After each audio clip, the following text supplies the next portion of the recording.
Hello friends, welcome to Telugu audio story. మీరు కనుక ఛానల్ని ఫస్ట్ టైం చూస్తున్నట్లయితే ఛానల్ సబ్స్క్రైబ్ చేయండి, లైక్ చేయండి. అలాగే ఈ కథపై మీ విలువైన అభిప్రాయాన్ని కమెంట్ రూపంలో తెలియచేయండి. ఇక కథలోకి వెళ్దామా?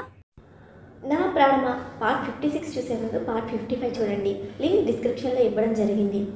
లేట్గా వచ్చావే అని అడిగింది. సారీ సమీ, కరెక్ట్గా 6 నిమిషాలు వెయిట్ చేస్తావా అని అడిగాడు. బిర్యానీ పార్సిల్తో పాటు తెచ్చిన బిస్లరీ వాటర్ బాటిల్ సమీర నోటికి అందిస్తూ, త్వరగా నన్ను ఇక్కడ నుండి తీసుకుపో అంటూ కళ్ళు తిరిగినట్లు అనిపిస్తూ ఉంటే నీళ్లు తాగి కొన్ని నీళ్లు ముఖంపై వేసుకుంది ఫ్రెష్నెస్ కోసం. సమీర సిచ్యుయేషన్ అర్థం చేసుకుంటూ ఉన్న ముగ్గురిలో ముందు ఒకడిని సెలెక్ట్ చేసుకున్నాడు. చూడ్డానికి బక్కపలుచుగా ఉన్నావు, నీకు కూడా అది కావాల్సి వచ్చిందారా మెంటల్లా కొడక అంటూ ఒక్కటే తన్ను. వాడి 2 కాళ్ళ మధ్యలో తన్నగానే వాడి అరుపు బయటకు రాకుండానే నోరు నొక్కి గొంతులో సన్నటి ఐరన్ రాడ్ దింపేశాడు. వాడిని చూసి రెండో వాడికి కాళ్ళు సన్నగా వణుకుతూ ఉంటే అది చూసిన శౌర్య ముఖంలో సాటిస్ఫాక్షన్ లెవెల్ హైలో ఉంది. ఇంకెందుకు లేట్ రా అనగానే వాడు మెయిన్ వాడిని చూశాడు భయంగా. వాడిని చంపేరా, ఈ పిల్ల నీకే అనగానే అంత భయంలోనూ సమీరాని చూసి సొంగ కారుస్తూ శౌర్య మీద దాడికి దిగిన వాడి ఎడమ కాలుని కుడి చేతిని ఎట్ ఏ సింగిల్ టైం విరగ్గొట్టి వాడి ఎడమ చేతిలో పెట్టాడు. చావు భయంతో వాడు అరిచిన అరుపులు చిరాకు పుట్టిస్తూ ఉంటే ప్యాంట్ వెనుక ఉన్న గన్ తీసి కనీసం వాడి వైపు చూడకుండా నుదుటిపై షూట్ చేసిన శౌర్య ప్రతిభకి ఆశ్చర్యపోయింది సమీర. వాడన్న మాటకి అప్పటి వరకు కోపాన్ని అణిచిపెట్టుకున్న సమీర శౌర్య అని అరిచేసరికి తన వైపు తల తిప్పి చూశాడు. వాడిని ఊరికి వదలొద్దు శౌర్య, అమ్మాయిలంటే వీళ్ళ ఇష్టానికి ఆడుకునే బొమ్మలు అనుకునే ఇలాంటి మెదవులకి లైఫ్లో ఇంకోసారి ఇలా ఆలోచించడానికి భయపడేలా బుద్ధి చెప్పు. ఇది నా కోసం మాత్రమే కాదు శౌర్య, ఇలాంటి మెదవుల చేతిలో బలైన అమ్మాయిల కోసం. వీడిని చూసైనా ఇంకొకడు అమ్మాయిని టర్చ్ చేయాలంటేనే భయపడేలా చెయ్యి అంటూ అప్పటి వరకు తను అనుభవించిన భయాన్ని బాధని కోపం రూపంలో వెళ్ళగక్కింది. అసలే మండి అగ్నిగోళంలో ఉన్న శౌర్య మనసు సమీర బాధను చూస్తూ పొంగుతున్న లావాలా మారిపోయాయి అతని కళ్ళు. ప్రళయకాల రుద్రుడిలా నడిచొస్తున్న శౌర్యని చూస్తూ ఉంటే అక్కడ మిగిలిన వాడికి ఒక క్లారిటీ వచ్చింది. తర్వాత టార్గెట్ వాడేనని. అప్పటికే దెబ్బలు తిన ఎక్స్పీరియన్స్ మామూలుగా లేదుగా. ఒంట్లో చేరిన వణుకుని దాచుకొని భయాన్ని బలంగా చేసుకుంటూ రే అంటూ భద్ర సినిమాలో విలన్ మాదిరి అరుచుకుంటూ వెళ్ళి శౌర్య తన్నిన ఒకటే తన్నుకి నేలకి అతుక్కుపోయాడు. శౌర్య షూ ప్రింట్ వాడి గుండె మీద ఉంటే మరుక్షణంలో వాడి గుండె ఆగిపోవడంతో కొంచెం డిసప్పాయింట్ అయ్యి వాడి ముందు పాదాలపై కూర్చుంటూ, ఛా ఎంత ఈజీగా పోయావేట్రా, నీతో బోల్డ్ అని స్టంట్స్ చేయించి నా డార్లింగ్ కోపాన్ని చల్లారుద్దామనుకున్నాను, అంతా స్పాయిల్ చేసావు. నువ్వు ఎంత సింపుల్గా చచ్చిపోతే అస్సలు సాటిస్ఫాక్షన్ లేదురా నాకు, మూడ్ స్పాయిలర్ రా నువ్వు అని తిట్టుకొని సమీర దగ్గరికి వచ్చాడు. వెళ్దామా మేడం అని గన్ వెనక్కి పెట్టుకుంటూ అడిగాడు. నన్ను ఏమైనా పుట్టింటి నుండి మెట్టింటికి తీసుకెళ్తున్నావా పర్మిషన్ అడగడానికి? వీళ్ళని చూడలేకపోతున్నాను శౌర్య, త్వరగా వెళ్దాం పదా అని ఏడుపు ముఖం పెట్టి 2 అడుగులు వేసి 3 అడుగులో పడిపోబోయింది. కానీ తనకు ఆ ఛాన్స్ ఇవ్వలేదు శౌర్య. నడుము చుట్టూ చేయేసి గాల్లో ఎగరేసి 2 చేతులతో ఎత్తుకున్నాడు. ఎందుకు నన్ను ఇలా బొంగరంలో తిప్పావు నువ్వు అని అడిగింది తిరుగుతున్న తలని చేత్తో గట్టిగా పట్టుకుంటూ. సమీరని చూస్తూ ఐ వింక్ చేస్తూ, నిజంగా ఫైట్ చేసి చాలా రోజులైందే, వీళ్ళతో టైం పాస్ చేద్దాం అనుకున్నాను, కానీ ఆ ఛాన్స్ లేకుండా చేశారు యాదవలు అని తిడుతూ ఉంటే నీరసం అంతా మర్చిపోయి గట్టిగా నవ్వేసింది సమీర. బయటకు ఎత్తుకొచ్చి తనని కారులో కూర్చోబెట్టి డ్రైవింగ్ స్టార్ట్ చేశాడు తను. తన వైపే అబ్బురంగా చూస్తూ ఉన్న తన చూపుల భావాలు అతనికి కనిపించక భయమేసిందా అని లాలనగా అడిగాడు. అని ఒక్క ఉదుటన శౌర్యని హత్తుకొని మెడలో తలదాల్చుకొని ఏడ్చేసింది. ఉప్స్, ఇప్పుడు ఏడవకే, ఏం కాలేదు కదా, లుక్ సేఫ్గా ఉన్నావు నువ్వు కూడా అనగానే, నువ్వు వచ్చావు కాబట్టి సరిపోయింది, రాకపోతే ఏమైపోయేదాన్ని, వాళ్ళని నేను ఆపగలనా అని వెక్కిల మధ్య ఏడుస్తున్న సమీరాన్ని జరిపి నుదుటిన చెంపల మీద చిరుముద్దులు అద్దుతూ, నిజమేనే, నీకే కాదు నాకు లైఫ్లో ఫస్ట్ టైం భయం ఎలా ఉంటుందో తెలిసింది.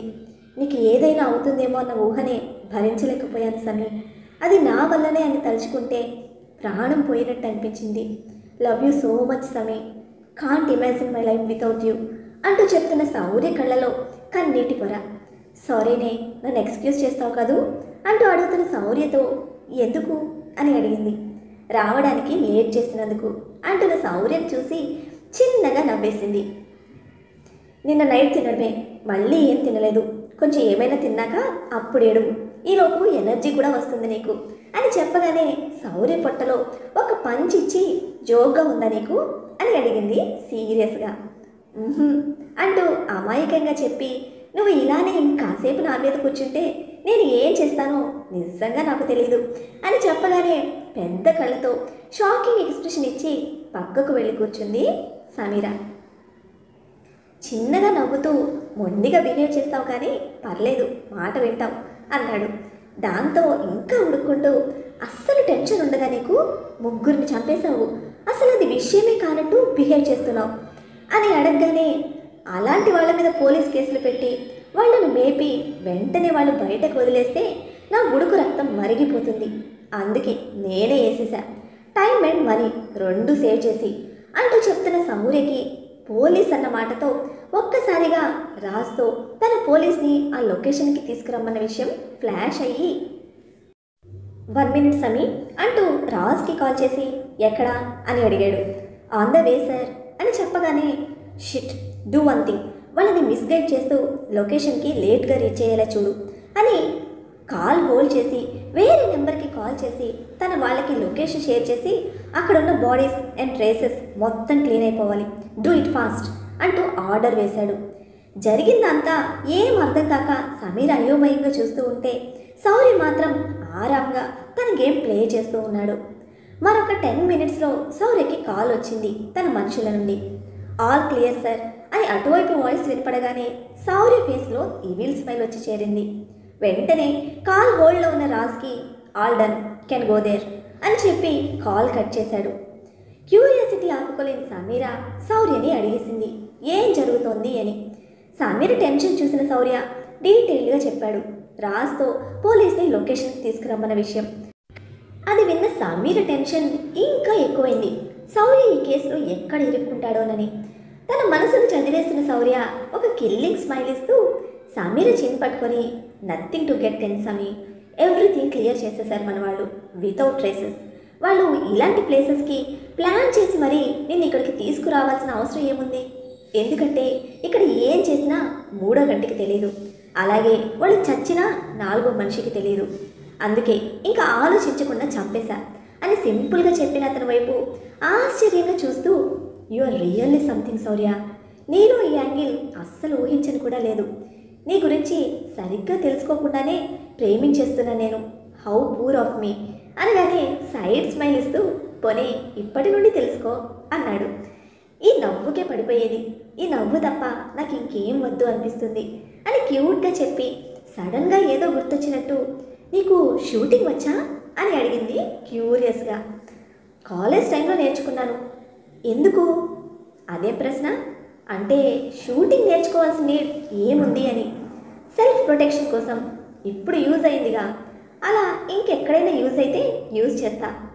దాన్ని యూజ్ చేయడం అనరు, చంపేయడం అంటారు శౌర్య. సో వాట్, ఎంతైనా ప్రాణం కదా, బాధగా ఉంటుంది. మరీ అంత జాలి ఉంటే ఫ్యూచర్లో మనల్ని చూసి ఎవ్వడు జాలిపడడు. సింపుల్గా ఒకటి అడుగుతా, చెప్పవే. నేను రావడం 1 నిమిషం లేట్ అయితే ఏమయ్యేది అని అడిగిన శౌర్య ప్రశ్నకి జరగబోయేది తలుచుకొని సమీర సైలెంట్ అయిపోతే, ఒకడు స్వార్థంగా ఉంటే మనం కూడా అంతే స్వార్థంగా ఉండాలి సమీ. వాడు మనకి చెడు చేస్తే మనం వాళ్ళకి మంచి చేయాలని చూసినా యూజ్ ఉండదు, నిజానికి అది మన పిచ్చితనం అవుతుంది అని తను చెప్తున్న ప్రతి మాట నిజమే అనిపించింది సమీరకి. ఇంకేం మాట్లాడకుండా మౌనంగా అతని భుజంపై వాలి కళ్ళు మూసుకుంది.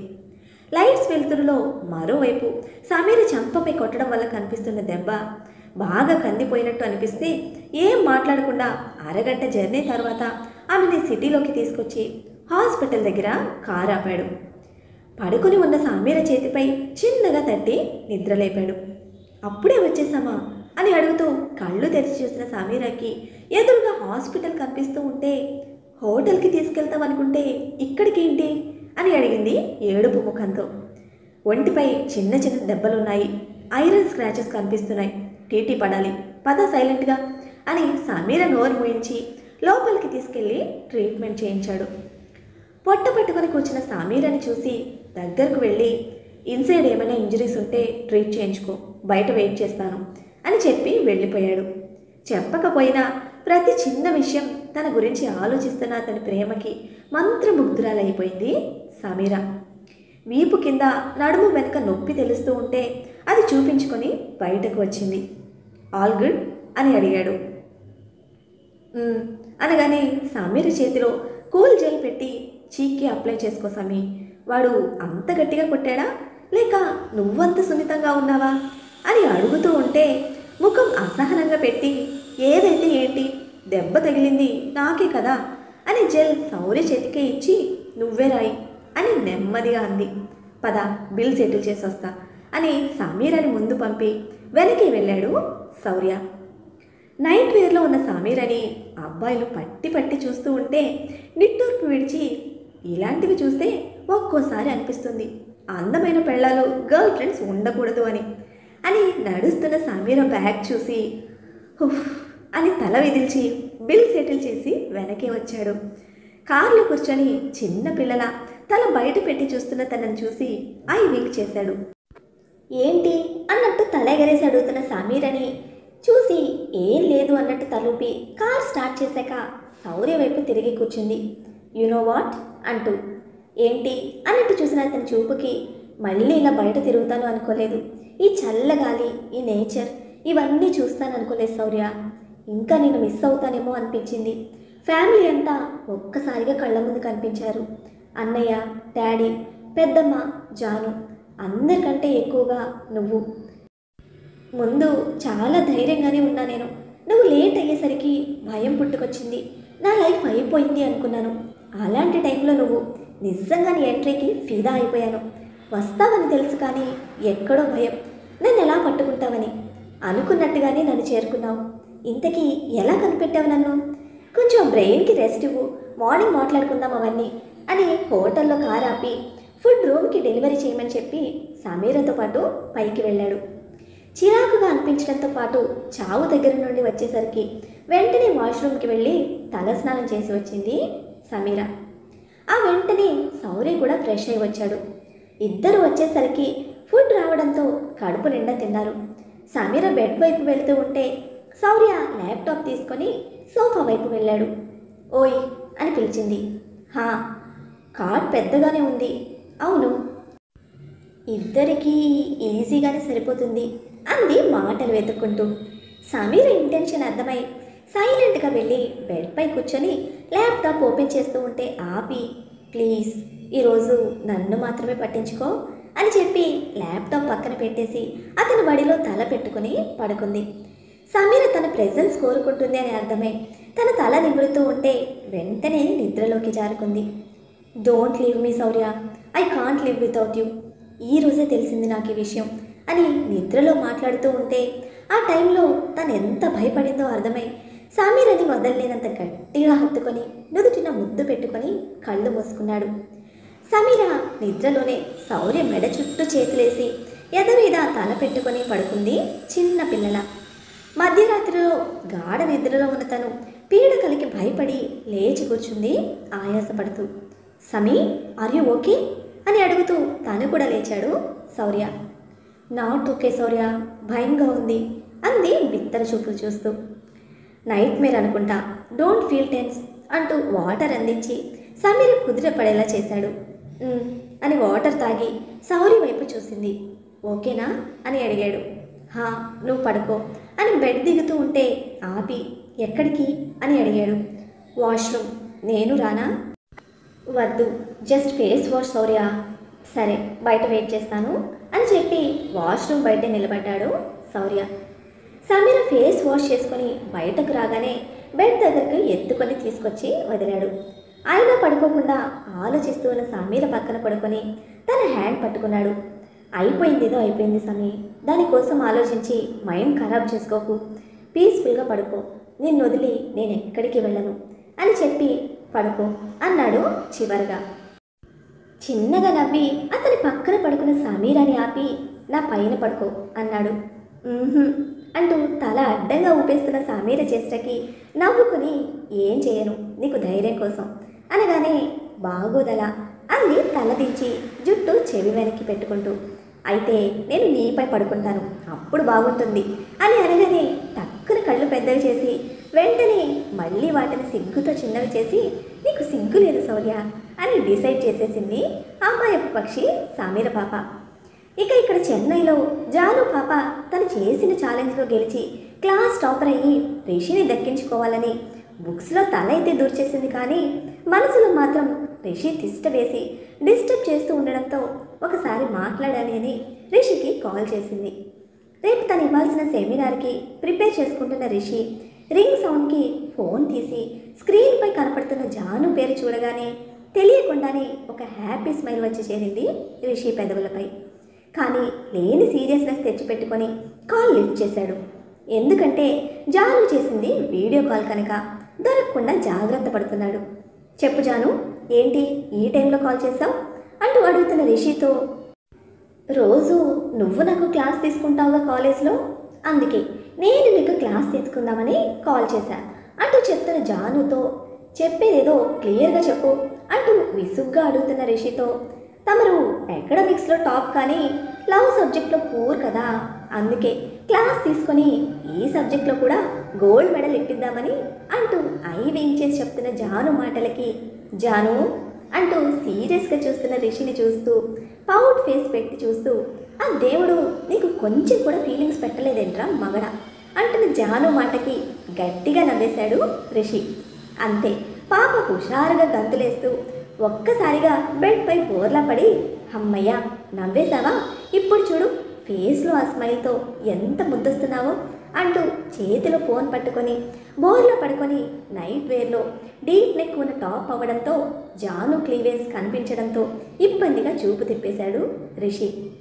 జాను మాట్లాడుతుందే కానీ అవేవీ రిషి బ్రెయిన్కి చేరటం లేదు. ఆ మాటలు చెప్తూ ఉన్న జాను పెదవులపైన నిలిచిపోయింది అతని చూపు.